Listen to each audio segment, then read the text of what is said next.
এইবারের ভিডিওটা অবশ্যই বুঝতে পারছো কাকে নিয়ে করছি। Rain rain rain, yes, rain and rainbow. বুঝে নিও কার কথা বলছি, রেইন অ্যান্ড রেইনবো। আচ্ছা, রেইন অ্যান্ড রেইনবো কে নিয়ে অনেকে আমাকে কমেন্ট করেছো যে ওদের বর মানে এক্স হাজব্যান্ড কেন কোনো স্টেপ নিচ্ছে না, উনি কেন সামাজিক মাধ্যমে আসছে না। স্টেপ কার বিরুদ্ধে নেবে উনি? স্টেপ কার বিরুদ্ধে নেবে? নিজের খুড়তুতো ভাইয়ের বিরুদ্ধে। আর ওর এক্স হাজব্যান্ডের যে মানে ওর যে শ্বশুর মশাই, মানে রেইনের যে শ্বশুর মশাই, উনি হচ্ছেন পরিবারের বড় ছেলে, আর বড় ছেলের বড় ছেলে হচ্ছে রেইনের বর। তাহলে তার ওই পরিবারের মানে রেইনের শ্বশুরের কথা ওই পরিবারের সমস্ত লোক মানে, তাহলে তারই নিজের ভাইয়ের ছেলেকে মানে ভাইপোকে কি জেঠু কখনো কিছু খারাপ করতে পারে বা কিছু ভাইপোর কোনো খারাপ ভাবতে পারে? ভাইপো নয় একটা যে কোনো কাজ খারাপ কাজ করতে পারবে, কিন্তু জেঠু তো নিজের ভাইয়ের মুখের দিকে তাকিয়েও, নিজের আপন ভাইয়ের মুখের দিকে তাকিয়েও তো এই মানে যেই শ্বশুর রেইনের শ্বশুর কিছু করতে পারবে না। আর রেইনের এক্স হাজব্যান্ড তার বাবার মুখের দিকে তাকিয়ে তার কাকার ছেলে কিছু করতে পারবে না। অনেকেরই প্রশ্ন, দিদি উনি সামনে এসে কি বলবে? যে আমার বউ পালিয়ে গেছে, আমার বউ পালিয়ে গেছে আমার নিজের ফুতুতো ভাইয়ের সাথে, এমন করে ফু দেবে এখানে এসে পড়বে। সেটা পারবে? যেটা পারা উচিত সেটা করা উচিত, তোমরাই বলো। সেটা পারা উচিত না সেটা করা উচিত? তাহলে সেখানে উনি কি করবেন? ওনার কিচ্ছু কারণ তাছাড়া কি করবেন? আচ্ছা মানলাম উনি কিছু আইন আদালত করলেন, কোনো স্টেপ উঠালেন, ওনার কাছে রেইন ফিরে গেল, উনি সেই বুকে গ্রহণ করবেন? করবেন না তো, হয় না তো, এরকমভাবে এটো পাতায় কেউ খেতে পারে না তো, এক নাম্বার। দ্বিতীয় কথা, ভারতীয় আইন অনুযায়ী তারা দুজন প্রাপ্তবয়স্ক একসঙ্গে থাকতেই পারে, ওরা তো বেআইনিভাবে নেই, ওরা বেআইনিভাবে নেই, ওরা আইন মেনেই আছে। দুজন প্রাপ্তবয়স্ক একসঙ্গে থাকাটা কোনো অবস্থাতে ইল্লিগেল না। হ্যাঁ, এখন কথা হচ্ছে ডিভোর্স দেওয়াটা নিয়ে। ডিভোর্সটা হয়তো দিয়েছে বা হয়তো দেয় নাই। তাছাড়া যখন বাচ্চাটা ওইখানে ভালো আছে, সুখে আছে, সেখানে দাঁড়িয়ে এক্স হাজব্যান্ড কি করতে পারে? কিচ্ছু, ওনার কিচ্ছু করার নেই। করতে গেলে নিজের ভাইয়ের এগেন্স্টে করতে লাগবে, করতে গেলে নিজের এক্স ওয়াইফ আর তাদের সাথে জড়িয়ে আছে তার একটা ছোট্ট ফুটফুটে শিশু, সেই শিশুর মুখের দিকে তাকিয়ে সেই শিশুর বাবা, সেই শিশুর ঠাকুর দাদু কিছুই করতে পারবে না। এমনকি তার জন্য এই কি বলে রেইনবো মানে রেইনের যে এখন বর্তমান স্বামী, সেই রেইনবোর বাবাও কিন্তু কিছু করতে পারবে না। যে ছেলেকে একমাত্র ছেলে বাড়ি ছাড়া, তাকে একটু ফিরিয়ে নেওয়া, তাকে একটু বুঝিয়ে নেওয়া, উনিও কিছু করতে পারছেন না। কি করে করবেন বলুন? কি মানে নিজের আপন বড় ভাইকে ধোকা দেবে যে তুই আমার ছেলের বউটা তোর ছেলের বউ হলো, তুই গ্রহণ করে ফেললি? সেও পারছে না। সেই বাবার কি ইচ্ছে হয় না তার একমাত্র ছেলে তার জন্মস্থানে আছে, তার বাড়ির কাছে আছে, একবার আসুক, দেখা করুক? ইচ্ছে তো নিশ্চয়ই করে। কিন্তু যখন চিন্তা করে যে আমার বড় ভাই কি ভাববে বা বড় ভাই কষ্ট পাবে, যেহেতু ওরা বড় ভাইকে খুব সম্মান করে, বড় ভাই মোটামুটি ওদের পিতৃতুল্য, সেইখানে দাঁড়িয়ে কি করে করবে? যদি অবাক লাগে, এই রেনের হাজব্যান্ড রেইনবো একটা কথা বলেছিল, আমি থাকাকালীন তো ওদের মধ্যে কোনো ভালো সম্পর্ক ছিল না, অনেক দূর সম্পর্ক। ভেবে দেখুন, দূর সম্পর্ক। এখন যদি আমি চলে আসার পর খুব সুসম্পর্ক হয়, দূর সম্পর্ক ছিল। অথচ এই ছেলেটা মানে রেইনবোর বোন কন্টিনিউয়াসলি রেইনের সাথে গায়ে গায়ে লাগিয়ে থাকতো। টিকটকের সময় দেখেছি, ওর পুরোনো চ্যানেলেও দেখেছি। সব সময়। তাহলে ওদের মধ্যে কোনো সম্পর্ক নাই, কোনো রকম মিল নাই, তাহলে কি করে রেইনবোর নিজের আপন মায়ের পেটের বোন কনস্ট্যান্ট ওর সঙ্গে থাকতো? এবং কি করে রেইনবো সে যে বিজনেসটা কাজ করতো, সে যে ফ্লিপকার্টের কাজ করতো, সেই ফ্লিপকার্টের কাজগুলির যেমন ক্লাউড কিচেনে এসেছিল ডেলিভার বয়, সব বাড়িতে গিয়ে খাবার দিত, ঠিক তখনও সেই ফ্লিপকার্টের কাজের সময়ও কিন্তু, যে ডিজিটাল মার্কেটিংয়ের সময়ও কিন্তু তাকে এই দেওরকেই রাখা হয়েছিল ওই ডেলিভার করার জন্য। ডেলিভার বয় সে আজকের থেকে না, মানে বিয়ের আগের থেকে ডেলিভার। কানেকশন না থাকলে কি করে বৌদির ব্যবসাতে সে হাত বাটিয়েছিল? জেঠু বলেছিল তুই যখন কিছু আছিস, তুই ঘরে আছিস, তুই কাজটা কর, মানে পারিবারিক ব্যবসা, তুইও হাত লাগা, তুইও টাকা পাবি, আমরাও একটা বাড়ির ছেলে বাড়ির ঘরের কাজ করলো, তাহলে সেখানে সেই কাজটাও হয়েছিল। তাহলে যে ওদের প্রতিটি কথায় মিথ্যার ভিত্তি দিয়েই ওদের সম্পর্কর ভিত, ইউটিউবের ভিত, ফেসবুকের ভিত মিথ্যে। ও নিজে ওর ভিডিওতে বলেছে আমি থাকাকালীন এই দুই পরিবারের মধ্যে কোনো রকম সম্পর্ক ছিল না, আমি থাকাকালীন কোনো রকম রিলেশন নেই, তা আমি মেনে নিলাম তর্কের খাতিরে, কোনো রকম রিলেশন নেই। তাহলে তার নিজের ছোট বোন কি করে কনস্ট্যান্ট রেইনের পুরাতন ভিডিওগুলিতে টিকটিকের সময় কনস্ট্যান্ট সঙ্গে থাকতো? এর উত্তরটা দাও। যখন এই বৌদি আর ননদের এত মিল, তাহলে দেওর কি কখন দূরে থাকতে পারে? তাহলে দেওরের সাথে মিল ছিল, তাও মেনে নিলাম, ঠিক আছে সেটা না। তাহলে কি করে বৌদির ব্যবসার ক্লাউড কিচেন শুধু না, এই বিয়ের আগেরও ডেলিভার বয়ের রোলটা এই দেওর খান পালন করত? তাহলে কি করে পরিচয়? তাহলে এটা বলো না কেন, কি করে পরিচয় হলো, কোথায় পরিচয় হলো? হ্যাঁ, ফার্স্ট পরিচয় কি তুই তুই করে হয়ে গেল কিনা? দেখা মাত্রই তো ক্রাশ হয়েছিল, বিয়ে করলে আমি একেই করব, ওই আমার প্রথম ভালোবাসা। এই যে ক্রাশটা, এই যে দেখাটা কোথায় হয়েছিল বললেই তো পারতো, যে কমন ফ্রেন্ডের সাথে আলাপ করে দেওয়া হয়েছে, কমন ফ্রেন্ডের সাথে এরকম করে যেরকম করে বলে। তো বলছে না কেন যে বৌদিকে আমি আমার দাদার বউ হিসেবে দেখেছিলাম, দেওর হিসেবে বৌদির সঙ্গে হাসি ঠাট্টা করছিলাম, তখনও হাসি ঠাট্টা করতাম, বৌদি হিসেবে আমাদের বাড়িতে আসতে যেত, আমার ছোট বোনের সাথে আমার এই বৌদির খুব মিল ছিল। বলেছে? বলেনি।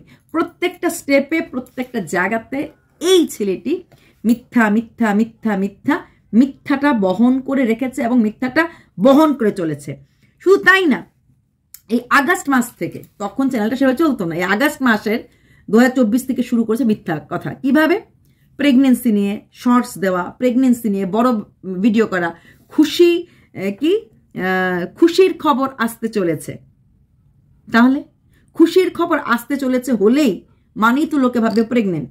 হ্যাঁ, তারপর কি 26শে আগস্ট শুরু হলো নানা রকম ভিডিও করা, এবং তখনও ওই এক কথাই যে আমার জীবনে নতুন কিছু ঘটতে চলেছে, কিছু খেতে পারছি না, প্রেশারটা লো, সকালবেলা বমি করেছি, রাত্রেবেলা কালকে ঘুমোবার সময় বমি করেছি, ভিডিওতে ভয়েস ওভার থাকতো বমির কথা, মাথাটা ঘুরছে, হ্যাঁ প্রেশারটা লো, এই রকম করে করে 3-4টা ভিডিও। শুধু তাই না, আমার দ্বিতীয় সন্তান আসলে কি আমি আমার প্রথম সন্তানের কষ্ট হবে, এইগুলি ছিল টাইটেলে, ক্যাপশনে। এই প্রেগনেন্সি নিয়ে 4টা-5টা ভিডিও করে করে করে করে বেশ ভালো, মানে মিথ্যা খেলাটা নতুন কিছু না, ওরা ভালো করে জানতো ওরা প্রেগনেন্ট না। যখন পরিবার মেনে নেয় কিছু নাই, মাত্র বিয়ের 6 মাস হয়েছে, এটা তো মোটামুটি ওরা জানতো ভালো করেই ওর প্রেগনেন্ট না। তারপরেও কিন্তু খুশি হতো, আমি কি আবার মা হতে চলেছি, আমি কি আবার নতুন কিছু খেতে পারছি, নতুন জীবন আসতে চলেছে, আমার জীবন নতুন আসতে চলেছে, আমার প্রথম সন্তানের কি হবে। আর এই দ্বিতীয়বার মা হবার অভিজ্ঞতা, যে মিথ্যা খেলাটা, মিথ্যার গেমটা, যে শুধুমাত্র এই রোগটা তা না, কিন্তু তখনও সে মিথ্যার রোগটা নিয়ে খেলা করে গেছে বারবার, মানে সব সময়। তারপরে লাস্টে গিয়ে বলেছে, যখন খুব পাবলিক প্রেশার আসলো যে না হিমোগ্লোবিন কম থাকার জন্য আমার ভমিটিং টেন্ডেন্সি হচ্ছিল। শুধু তাই না, শিলিগুড়ি ডাক্তারদেরকে নিয়েও বলেছে সেরকম একটা অজানা শহর, সেরকম একটা ডাক্তার কোথা থেকে পাবো, হ্যান ত্যান, যদিও ওকে নাকি 5টা ডাক্তার দেখানো হয়েছে ফর ডিফারেন্ট টেস্ট। অথচ ও ভুলে গেছে ক্লাউড কিচেন করার সময় ও একজন ডাক্তারকে ওর হাতের রান্না সেটা অনেকটা দূর পাঠাতো, স্বয়ং নিয়ে যেত আমাদের এই রেইনবো। কি করে সে কোন ডাক্তারকে চেনে না, সে ডাক্তার তাকে ক্লাউডটা বলবে, আপনি বলবে ক্লাউড কিচেন যখন খুলেছে, কল নাম্বার যখন আছে, তাহলে সেই কল নাম্বারে তো কল করতেই পারে। হ্যাঁ, কিন্তু যখন একটা মানুষকে খাবার নিয়ে যায়, এবং সে যখন যায়নি, সেই হসপিটালের ভেতরে গেছে, দেখিয়েছে হসপিটালটা দেখিয়েছে, তাহলে তার সঙ্গে তার অটোমেটিক পরিচয় হয়ে যায়। তারপর দেখবে যখন মানুষ অসুস্থ হয়, বিসুখ হয়, যখন আমি চেনা শোনা এই ডাক্তারটা, তখন ঠিক নিয়ে যাবো। ধরো আমি কোনো আইনের দ্বারস্থ বিপদে পড়লাম, তখন আমি যে অ্যাডভোকেটকে চিনি তার কাছে আইনের দ্বারস্থ হব তো। ঠিক তেমনি সে ডাক্তারের কাছে সে ক্লাউড কিচেনে খাওয়ার পাঠিয়ে পেরেছে, তাও আবার যেমন তেমন খাওয়ার না, পোলাও, চিকেন, হ্যাঁ, আর স্যালাড, হ্যাঁ, তো এইরকম খাওয়ার পাঠাতে পেরেছে ডাক্তারের কাছে। সেই ডাক্তারের কাছে সে বলতে পারেনি যে আমার এই রোগ হয়েছে। প্রত্যেকটা সেকেন্ড, প্রত্যেকটা মুহূর্তে শুধু মিথ্যা মিথ্যা মিথ্যা মিথ্যা। যে তোমরা অনেকেই জিজ্ঞেস করছো এক্স হাজবেন্ড স্টেপ নিচ্ছে না কেন, স্টেপ নেবে তো কার উপরে স্টেপ নেবে? কাকা এখনো জীবিত আছে, যখন দাদার ছেলে নিজের ছেলের উপর স্টেপ নেবে, উনি তো আলটিমেটলি বাবা, উনি কষ্ট পাবে। যে ডাক্তার ওরা চেনে না, অথচ ডাক্তারকে ওরা পোলাও মাংস রেঁধে সে ডাক্তারের কাছে খাওয়ার পাঠাতে পারে। এটা অবাক লাগে না? খুব খুব অবাক লাগা কাহিনী। তারপর যখন ইনফেকশন হলো একটা, ওর গলার মধ্যে একটা প্রবলেম হচ্ছিল, এখনো দেখো ঠান্ডার দোষটা আছে, ওর কিন্তু গলার মধ্যে একটা ইনফেকশন হয়েছিল, তখন কি বলেছে যে ইনফেকশনটা বড় হয়ে গেছে, সেই ইনফেকশন থেকে বড় একটা ক্যান্সার হয়ে যেতে পারে। তখনও কিন্তু ওই ইনফেকশনটা নিয়েও একটা বড় কথা বলে। তাছাড়া রোগ নিয়ে ও ক্লিয়ার করে কিছু বলছিল না, পাবি রেগে যাচ্ছিল। তখনও বলেছিল আমার স্টোনও আছে, আমার সিস্টও আছে, আমার ইনফেকশনও আছে, সবটাই আছে। আমার স্টোনও আছে, ইনফেকশনও আছে, আমার কি বলে সিস্টও আছে। তাছাড়া হিমোগ্লোবিন পার্সেন্টেজ কম, এবং হিমোগ্লোবিন কমের জন্যই বমি বমি ভাব আর মাথা ঘোরা। আচ্ছা, দেখিয়েছিল মাথার একটা জায়গাতে আমার ব্যথা হয়, ডাক্তার আমাকে স্ক্যানার করতে বলেছে। তাহলে এই যে রোগটা, যে আমি একটা রোগ অস্বীকার করছি না, সিস্ট আছে মানে hormone problem, ovarian cyst, hormone ওষুধ, কিডনি স্টোনের জন্য ওষুধ দেওয়া হয়, স্টোনটা ছোট হয়ে যাওয়া বা অটোমেটিক গলে বেরিয়ে যাওয়া ইউরিনের সাথে। ইনফেকশনের জন্য ওষুধ দেওয়া হয়, আমরা জানি। আর যেটা মেইন যেটা উঠছিল, যেটা মানে মাথায় বাড়ি খাওয়ার জন্য, মাথাতে মারার জন্য, যেটার জন্যই হোক মাথাতে একটা প্রবলেম হয়েছিল, সেই মাথা ব্যথা ওর করতো, মাথা ব্যথা ওর করতো, তাহলে সেটার জন্য ওষুধ ওকে দেওয়া হয়েছে। 3 মাসের ওপরে হয়ে গেছে। সেই সেপ্টেম্বর মাস দুর্গাপুজোর আগে, October to November, November to December, November December to January আসতে চলেছে। যে কোনো ওষুধের মোটামুটি টাইম পিরিয়ড থাকে 3 মান্থস। 3 মান্থস, তাহলে 3 মান্থস আসার আগেই চোখ সুস্থ, চলাফেরা সুস্থ, সব কিছু সুস্থ। তাহলে রইলটা কি? ওর কিন্তু কোনো নার্ভের প্রবলেম ছিল না, কিন্তু প্রথম দিকে স্টার্টিংয়ে অগাস্ট মাসে দেখাচ্ছিল ওর হাতটা কাঁপছে। দেখুন দেখুন দেখুন, এই দেখুন হাত কাঁপছে। হাত কাঁপাটা সাধারণত আসে নার্ভের প্রবলেম থেকে। এখন পর্যন্ত নার্ভের প্রবলেম কোথাও বলেনি, কিন্তু হাত কাঁপাটা দেখিয়েছে। তখন বুঝতে পারছিল না এই চোখের অ্যাক্টিং, মাথার চুল ফেলে অ্যাক্টিং তখনও আসে নাই, শুধু হাত কাঁপছেটা আসছিল।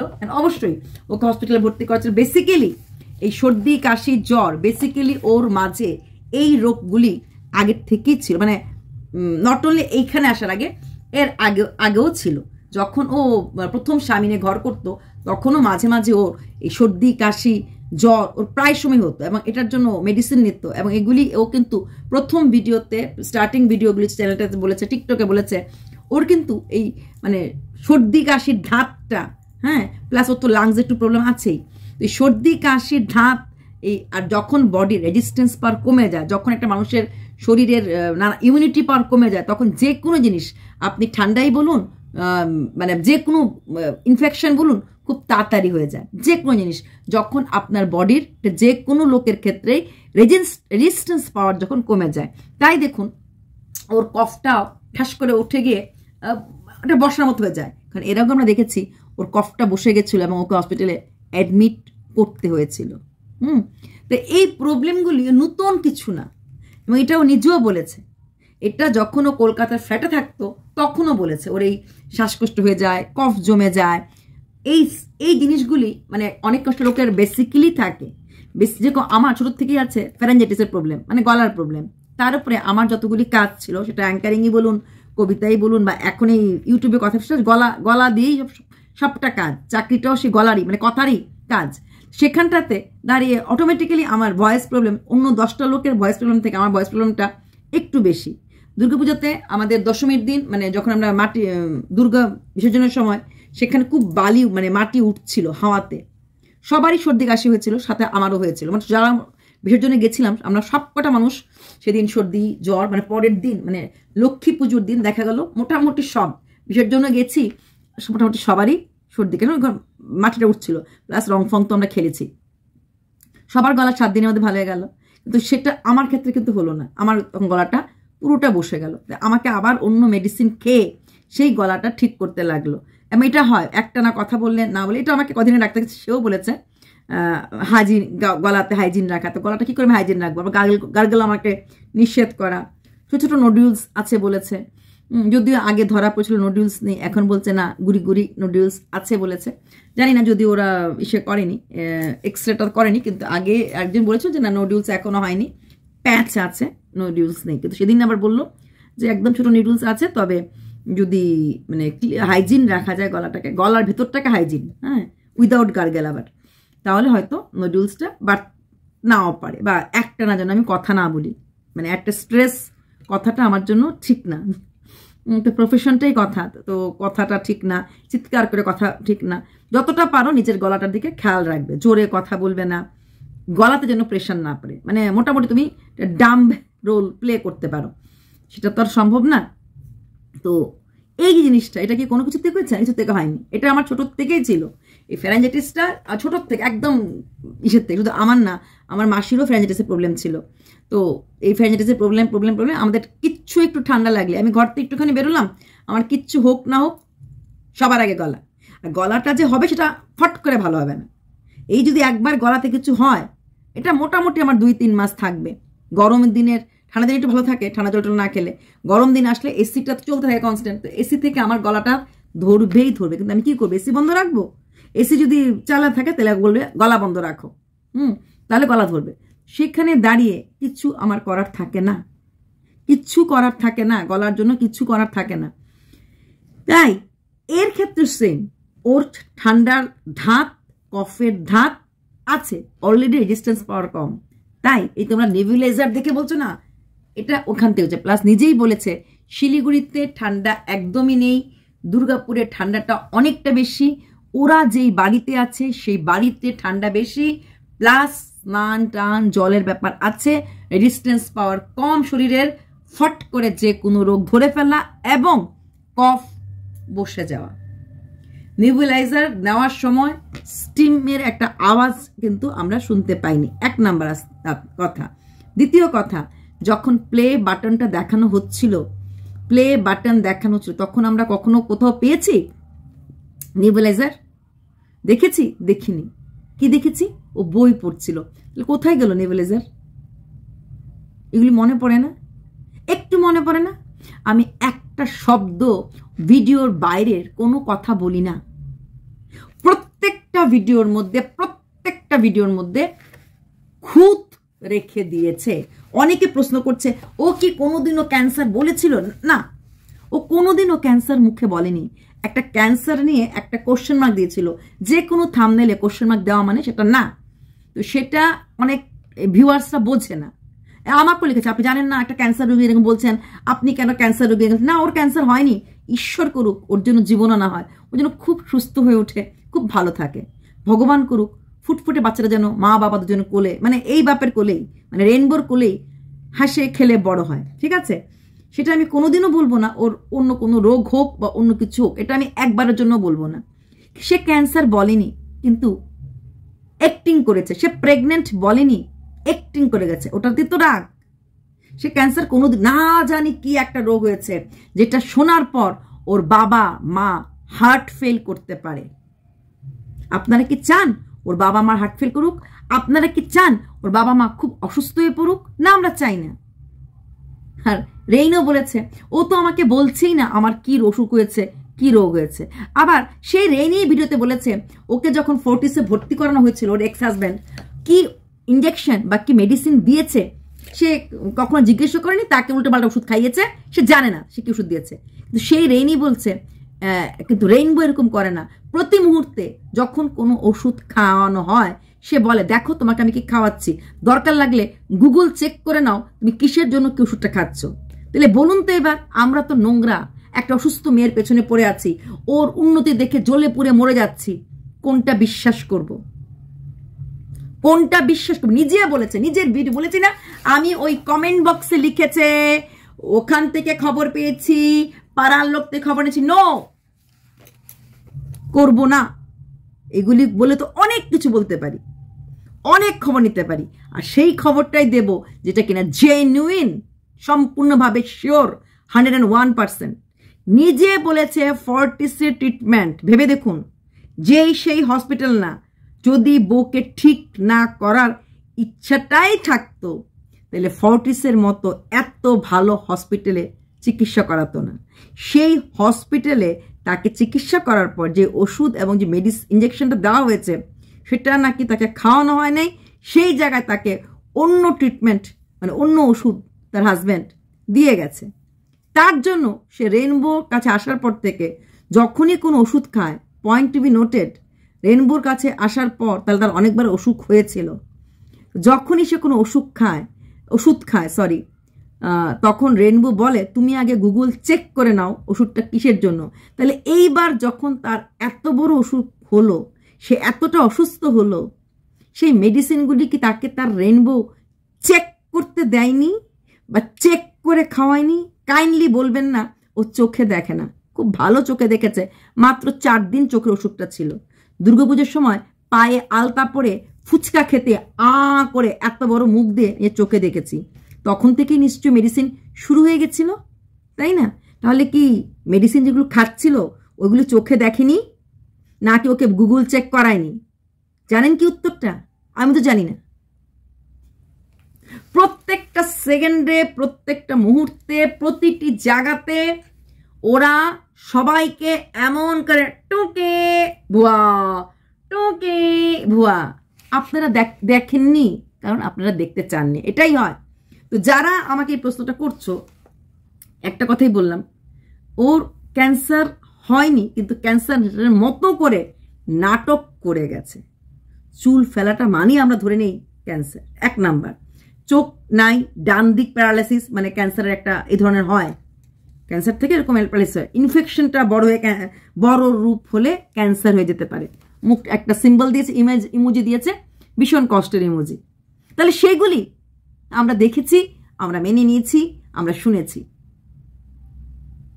হ্যাঁ, কোই জবাব মেরে পাস তো নেই, আপকে পাস হ্যাঁ? আমি ক্যান্সার বলিনি, সবকিছু। আমি প্রেগনেন্ট বলিনি, বমি করছিলাম, সকালে বমি করেছি, রাত্রে বমি করেছি, ভয়েসে বলে দিচ্ছি। রান্না করতে পারছি না, মাথা ঘুরাচ্ছিল, কারণ হিমোগ্লোবিন কম। কিডনিতে স্টোন হলে কিডনির একটা রিলেশন থাকে আমাদের ব্লাডকে পিউরিফাই করার জন্য। সেখানে দাঁড়িয়ে একটা যখন এরকম হিমোগ্লোবিন যার কম থাকে, তার শরীরটা এমনিই খারাপ হয়ে যাবে, এমনিই দুর্বল হয়ে যাবে। তারপরও সে অ্যাক্টিংগুলি করে গেছে দিনের পর দিন, দিনের পর দিন। আর রইল বাকি ওর এক্স হাজব্যান্ডের সামনে আসা। সে সামনে আসবে না। সে কেন সামনে আসবে? সে কেন সামনে আসবে? তার তো প্রয়োজন নেই। তার যেটুকুন বদনাম গত 1 বছর না, তার ঘরে বসে যখন ভিডিও করত, তার ঘরে বসে যখন ছিল, যখন ডিভোর্স হয় নাই, তার বাপের দেওয়া ফ্ল্যাট, মানে সেই স্বামী দেবতার বাপের দেওয়ার ফ্ল্যাট কলকাতাতে বসে বসে বলছিল কাউকে পাই নাই, কাউকে পাই নাই, কাউকে পাই নাই, জীবনে কেউ ছিল না। 1 বার 2 বার না, গত এতগুলি বছর ধরে তখনও মানুষটা সহ্য করে গেছে। তাহলে একটা মানুষের যতটাই খারাপ হোক, তার সহ্য ক্ষমতা আছে। সামাজিক মাধ্যমে তার স্ত্রী তার ঘরে থাকা সত্ত্বেও, তার বাড়িতে থাকা সত্ত্বেও, হ্যাঁ, তারই বাবার দেওয়ার ফ্ল্যাটে কনস্ট্যান্ট দিনের পর দিন, দিনের পর দিন, দিনের পর দিন বদনাম করে গেছে। এবং উনি সেই বদনামটা সুন্দরভাবে মাথা পেতে নিয়ে নিয়েছে। কি করতে পারবে? বউ পালালো কেন? নিশ্চয়ই তুমি দোষী। আমি বারবার বলছি, এক্স হাজব্যান্ডের হয়তো অনেক দোষ আছে, তো তুমি একটা মেয়ে হয়ে সেই দোষগুলিকে না শুধরিয়ে, না ঠিক করে, না করে ওরই ভাইয়ের সাথে 18 দিন জন্য মিসিং হয়েছিলে, পালিয়ে গেছিলে। যদি রিয়েলভাবে ভদ্রভাবে বিয়ে করতে, তাহলে 18 দিন মিসিং থাকতে হতো না। 18 ডেজ কম বাত না। বাবার আমি জান, মার আমি জান, তাহলে বাবা মা দাঁড়িয়ে থেকেই বিয়েটা দিত, যদি তাদের পাত্র পছন্দসই হতো। মেয়ে করে ফেলেছে, আর কি করব? মেয়ে চুনকালি মাখিয়েছে, সে চুনকালি মেখেই বাবা মা ঘুরছে, কিচ্ছু করার নেই। বাই।